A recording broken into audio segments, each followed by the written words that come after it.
Good afternoon. This is James Paget with Lonely Pine Bee Farm. I'm going to make this video. We're just going to talk about a few things that I've learned. Some of the things that I feel that many new beekeepers would appreciate knowing. It would help them out. It's really helped me out a lot. Now, keep in mind, everybody has different ways of doing things, especially whenever you're on the small scale level versus the commercial level.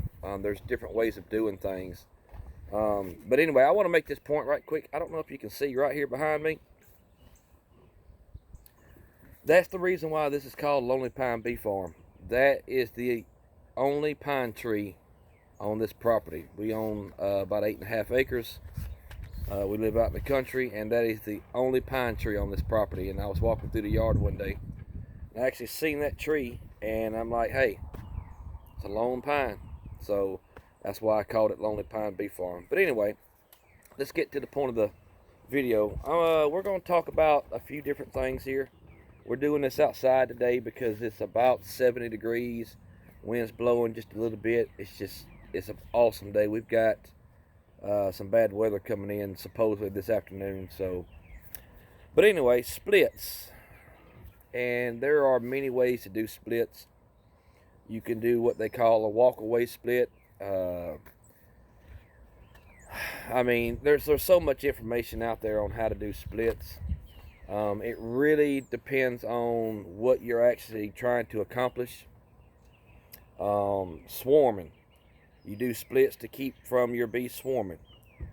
Basically what you would do in this situation is you would go into your hive. If you start to see queen cells, you need to catch them early. That's the biggest factor in this whole deal, is catching the swarm well before it gets ready.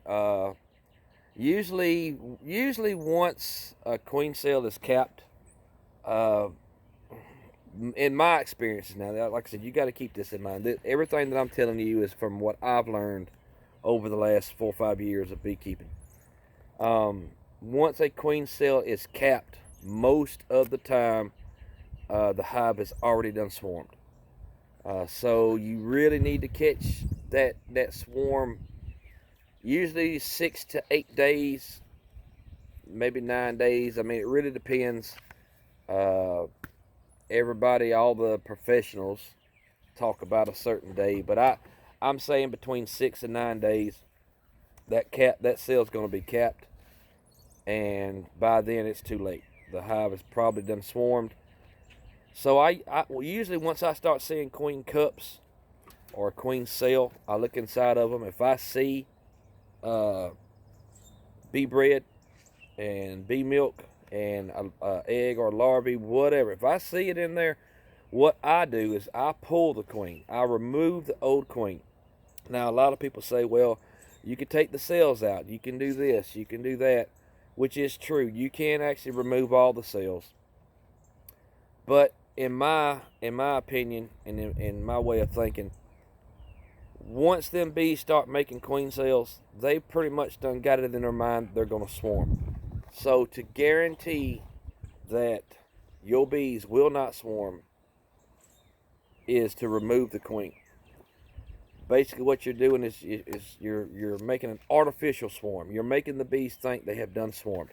So take your queen, find the frame that she's on. Now this is how I do mine. I find the frame that the queen is on. I take that whole frame with me, especially if it's got some brood on it. I take it with me. I put it into another box. Then I actually grab a few more frames. I try to, it depends on the size of the split that I'm going to do. If I'm going to put them in a 5 frame, I try to grab at least 2 frames of brood. Capped or uncapped, really don't matter. Now some people will argue with me on this and say, well, it does matter. Well, in my experiences, it doesn't. You want to make sure you leave the existing hive with enough brood and bees to sustain themselves until the new queen is you're looking at 16 days for the new queen from the time of egg to the time she hatches, and then usually 3 to 5 days for the queen to get mated, and then time she starts laying, you got 21 days. So I mean, you're talking anywhere from a month to 7 weeks, really depending. But anyway, I take my queen, move her to another box, grab another frame of brood, add it with her, shake a few bees, because you got to keep in mind that uh, the a lot of the bees that you take from that hive and you shake them in there with the queen, a lot of them bees are not going to stay. They're forager bees. Once they leave that hive, they'll actually go back to the original hive. So you want to make sure you shake enough bees in there so that when the queen starts laying, there's enough bees with the old queen to be able to take care of the eggs and the larvae and do what needs to be done. That's how I do mine. That's the simplest way to do them. As far as swarms splits, okay?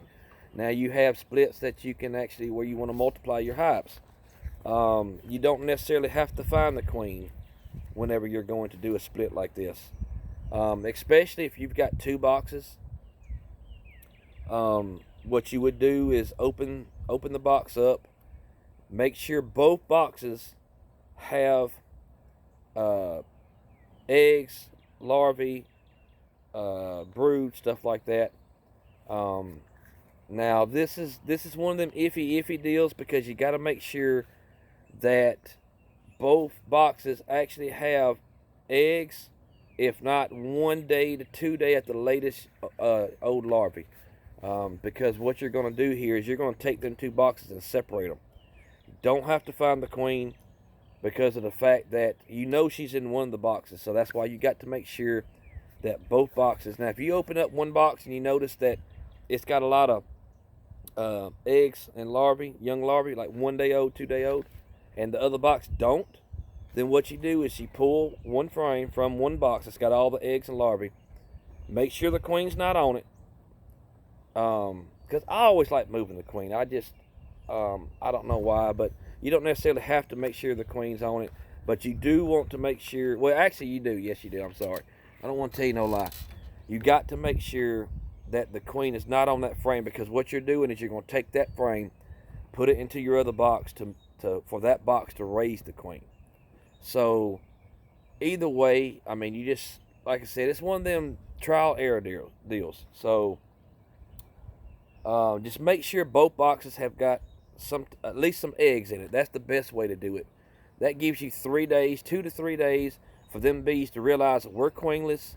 The bees are going to find the youngest larvae, which is going to be 1 day old.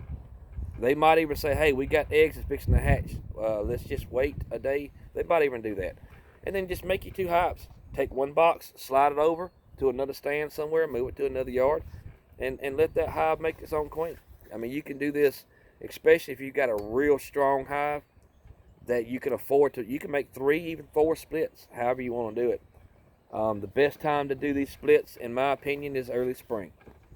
That way you got plenty of nectar coming in, plenty of forage, plenty of pollen, because it's going to take a lot of pollen and a lot of honey, nectar to raise a new queen. So that's 2 ways of doing them. That's about the only really 2 ways that I do them.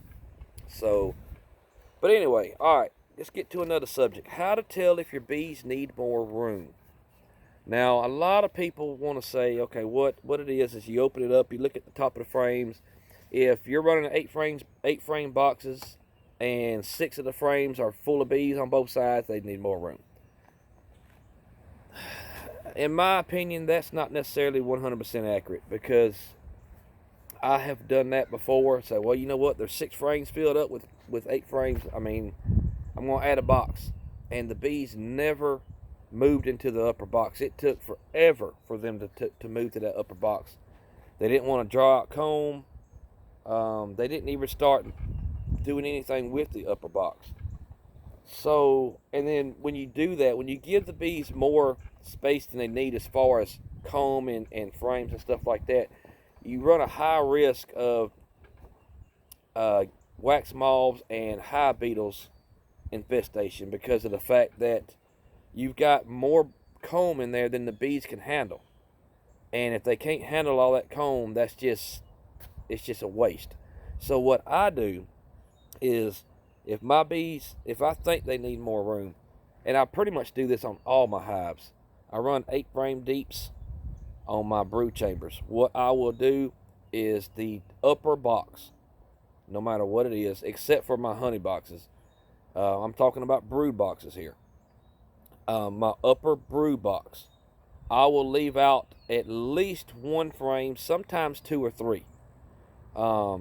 If I think they need more room, I don't know. I'm not the bees. We cannot answer for the bees. I'm sorry. You professional beekeepers out there, you experts, y'all go around telling people all this, and everything you say is not necessarily true in every situation. So, but I can tell you this is absolutely true. You cannot argue this right here. If you run deep boxes, I run 8 frames, and I only put 5 frames in the upper box, okay?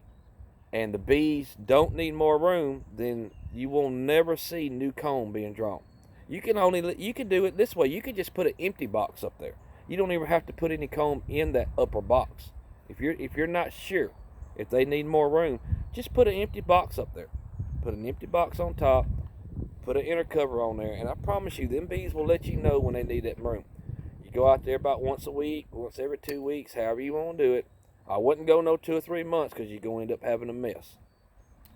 But what the bees will actually start doing is they will go in that upper box and start drawing comb from that inner cover. Guaranteed. That is a surefire way to know that your bees either need the room or want the room or whatever. Because you think about it, when bees move into a structure, they move into an area that is abundant. They have plenty of room. Rooftops and the walls and the trees, hollowed out trees. There's more room than what they need, but there's not a lot of comb. There's not more comb than what they need. It's not the space. Don't listen to what people are telling you as far as room and misunderstand it, because more room and more comb is 2 different things. Now during the winter, you don't want to have 3 or 4 boxes on a hive and only one box have comb in it. You don't want to do that. During the winter, you want to remove your empty boxes.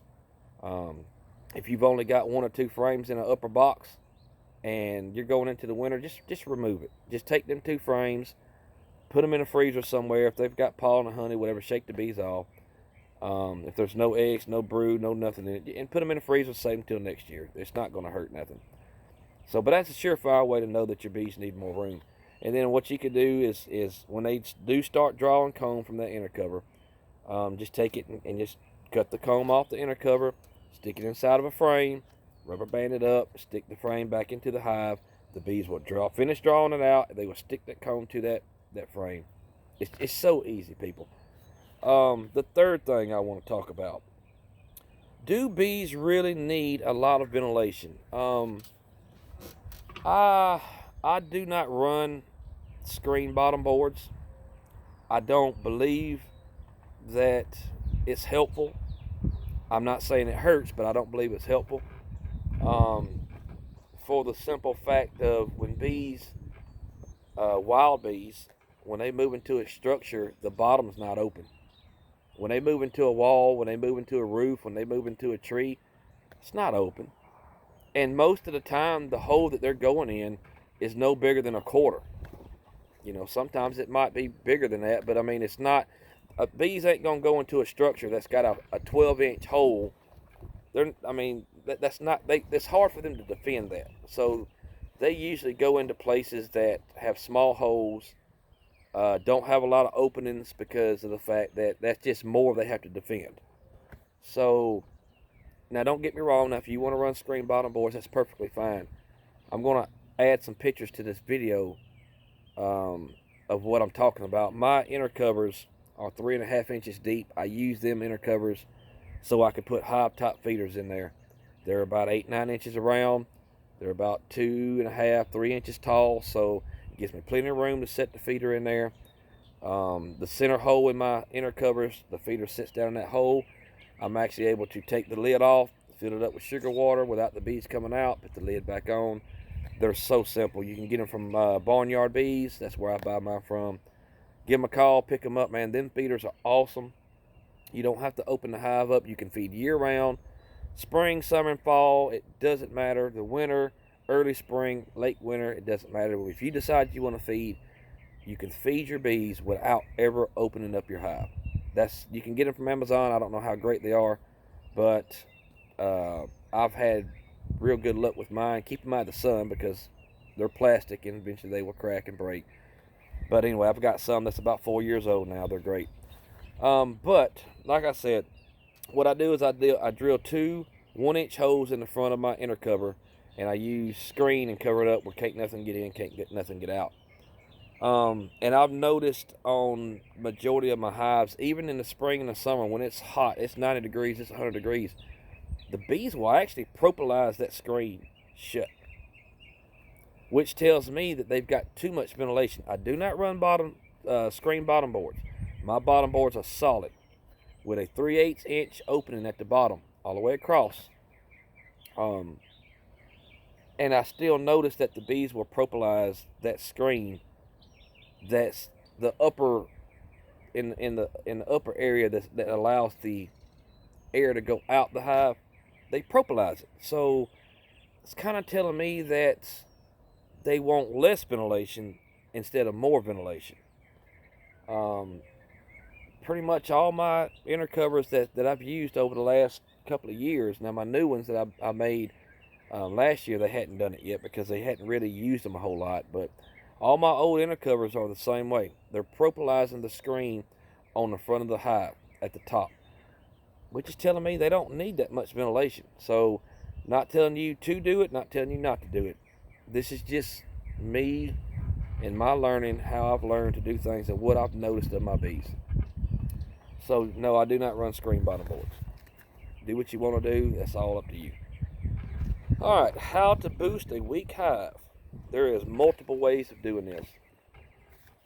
The easiest way, in my opinion, especially if you've got multiple hives, you got a good strong hive, or if your weak hive is beside a strong hive, is to take your weak hive and just pick it up, move it out the way. Take your strong hive. Now my hive stands are 8 foot long. I could put 3 hives on each stand. I could put more, but I choose just to put 3.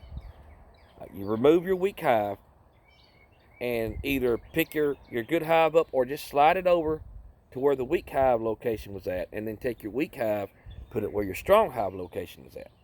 What's going to happen then is all the forager bees, and you want to do this during the day. You don't want to do this at night. Do this during the day, because all your forager bees will actually start going to that weak hive, because that was where their home was at. They're not going to just run off to a strange hive and go in it. They're not going to do that. Not when they've been used to. Now, if they don't have no other option, there's nothing else there, then yes, they will go to another hive. But just put your weak hive in place of a strong hive, because what you're doing is you're using the forage bees to boost up the population in that weak hive. Works great. I've done it many times. Or you can just pull out a couple of frames of capped brood from a strong hive and put it into your weak hive. Now, I've heard a lot of people say, well, what if I just get some eggs, larvae, and put it in there? You don't want to do that with a weak hive. Not in my opinion, because of the fact that the hive is already weak. So whenever you start adding eggs and open brood to a weak hive, that just puts more work on the bees, because now you got to be able to take care of that brood. You got to be able to take care of that larvae, them eggs. So don't put open brood into a weak hive. Use capped brood, because once it's capped, the bees don't have to fool with it no more. They're just waiting on them bees to hatch. Use capped brood, not open brood. Them are the two ways. There's multiple ways to do it, but them are the two ways that I do it. I'm not going to get into every way of doing a boost of a hive or a split. I'm going to tell you how I do it. There's too many videos out there. Y'all can watch it.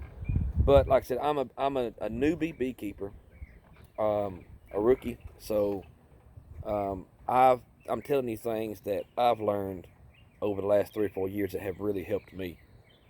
All right, the last thing I'm going to talk about is what to do with your frames if they're not completely drawed out, or if there's just a little bit of pollen. The bee's not really using it, and you're going into the winter. You don't want to go into the winter with just frames that the bees are not covering. That's a big no-no. Especially if you're running multiple boxes. If you're running a single box and the bees are only covering, 5 or 6 of your 8 frames, or 8 or 9 of your 10 frames, that's fine. Just leave them alone. But if you've got double boxes like I do, and you notice that there's really not that many bees up into your upper box, what you can do is just remove the frame. This is how I do mine. Leave the upper box there for now. You want to do this early though. You don't want to do this in the winter. You want to do this like late fall when the weather's still nice, to where you can actually remove inner covers, remove lids. You don't want to, throw that cold air on top of them bees. But if late fall, maybe November, if you're noticing that your frames are not covered up with bees in your upper box, just take the frames out, shake all the bees, leave the box there, shake all the bees off the frames, put your lid back on, and them bees that you shook will eventually go down in that bottom box. And then later on, you can go remove the upper box and put your inner cover on top of your lower box. But you take your frames. People do it all the time. I've actually got one. It's just an old freezer that still worked, but it just done got old. People didn't want it no more, or it might have not have got as cold as they wanted it to. As long as it's getting 32 degrees, I don't care if it gets cold or not. I hate when I get messages while I'm making videos. But as long as it gets 32 degrees, you're fine. And you can take your frames and just stack them inside that freezer. Just leave them there all winter. That will pretty much kill any hive beetles, any wax moth larvae, and it will also keep any ants that might have got in there, any bugs, anything. It will kill it all. Plus, it also, by keeping it in that freezer, I can actually hold probably, I'm going to say at least 60 to 100 frames in the freezer that I've got, which is more than I need. I'm on the small level now. If you've got a couple of hundred hives now, it's totally different. But you can still do the same. Take your frames, put them in the freezer, leave them in there for a few days, kill all the wax moth, hive beetle, stuff like that. And then you can take your frames, put them back in your boxes, and then just go to the dump somewhere. Go to a store that's got the dumpsters for your cardboard boxes, and say, hey, do you mind if I get some boxes out? They're free. They'll give them to you. They don't care. And then take them boxes and cut them. You can stack 4 or 5 boxes on top of each other, and then put your cardboard on the bottom box, tape it up with some duct tape, stack your boxes up, put some cardboard on the top box, tape it up with some duct tape, and then go get you some masking tape and just wrap around where each box joins together. That will keep your bugs and your ants and stuff like that from getting inside your hives. And come spring, you've got good frames ready to go. Now, I don't advise doing that if there are frames that's got honey in it, because basically what's going to happen is ants will find their way into that box, especially if you're keeping your boxes in an area to where it's not staying cold all the time. So what I do is take my frames and set them out, like say around September, October, November, especially if I know I'm not going to be using them. Just set my frames out, let the bees rob them out. They will clean it up very nice. Leave them out there for a week, whatever you got to do. Make sure they're good and cleaned out, then freeze them, and then go through the process of putting them in boxes, sealing them off at the top. You do not have to buy, there's something that got out there, I've heard a lot of people talk about it, where you put them inside the boxes and it's pretty much supposed to keep everything. You don't have to do that. I've been doing it for a couple of years. I've never had a problem with any type of infestation, any type of wax moths. That's what they're talking about, keeping the wax moths out. You don't have to do that. If you freeze them frames for at least 3 days, that will kill any hive beetles, wax moth larvae. It'll kill anything like that. And then put them in the boxes, cardboard tape it, and then tape all your boxes together. You're fine. I've done it for the past 2 or 3 years, and come spring when I need them frames, I pull them out. The frames look just like they did whenever I put them up. So, but anyway, I just wanted to make this video to explain a few things to people that are trying to learn, not on a big scale, or might be intimidated by bees. There's one more thing I want to talk about. Swarms. People, do not be afraid of swarms. A lot of people think swarms are when the bees are coming out, they're attacking you. I got swarmed by some bees. That's not what a swarm is. A swarm is honeybees' ways of multiplying. What they will do is they'll start making queen cells. Once they get ready, the old queen and so many of the bees will load up on honey, except for the queen. She won't load up on honey. They actually cut back on how much they feed her so she can fly. So, and then they'll leave and they'll go find them a new home. Usually they'll ball up on a tree limb on the side of a building. They'll ball up if they don't have nowhere. And in all honesty, you can walk up and just stick your hand right into it, and they're not going to bother you a bit. I did it yesterday. I'm going to put up a couple of pictures at the end of this video showing you what I'm talking about.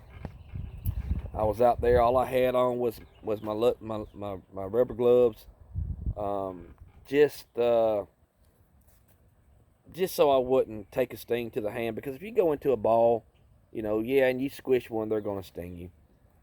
Most of the time, they're very gentle. So, but anyway, it's Lonely Pine Bee Farm. Don't be afraid of swarms. If you see a swarm, which is going to be a massive amount of bees in one area flying through the air or landing on a building, call a local beekeeper. Don't kill them. Don't spray them. Don't swat at them. Call somebody. Get on Facebook. Whatever you got to do. Call a beekeeper. Get a hold of one of them. They will gladly come out and pick them swarms up. I will do it. So if you're in the Greene County, Georgia area, the 30642 area code, or zip code, I'm sorry. Area code, zip code, whatever you want to call it. If you're in the Greene County area, Putnam County, you're around my area, okay, give me a call, look me up on Facebook. Comment on however you got to do it. I've actually think that my phone number, I'm not going to put it on the video, but I think my phone number is on my YouTube page. If not, I will post a link to my Facebook page, and you can actually contact me there. But anyway, call a local beekeeper. Let them come. They'll pick them up for free. Don't kill the bees. We need them. Without honeybees, human beings will die. Y'all can listen to these scientists all you want. Talk about, we don't need this. Let me tell you something. The Lord, God Almighty, put the honeybees here, which was one of the first bees that was put on the planet. He put it here because he knew that he had to find a way to pollinate all the crops, pollinate the trees, because without trees, we can't breathe. Trees take carbon dioxide and turn it into oxygen. So, without trees, human beings can't survive because there's no oxygen. So, and as far as this living on Mars deal, let me tell you something. If there ain't no trees out there, we ain't living on Mars. So anyway, this is James Padgett with Lonely Pine Bee Farm. I appreciate you watching. I'm sorry this was such a long video. It's almost 30 minutes, but I want to explain a few things for new people. If you like my videos, give me a big thumbs up. I'd appreciate it. Subscribe to my channel. Talk about it. Spread the word out. If you don't, thumbs down. It's no big deal. Love you. God bless you. And be safe.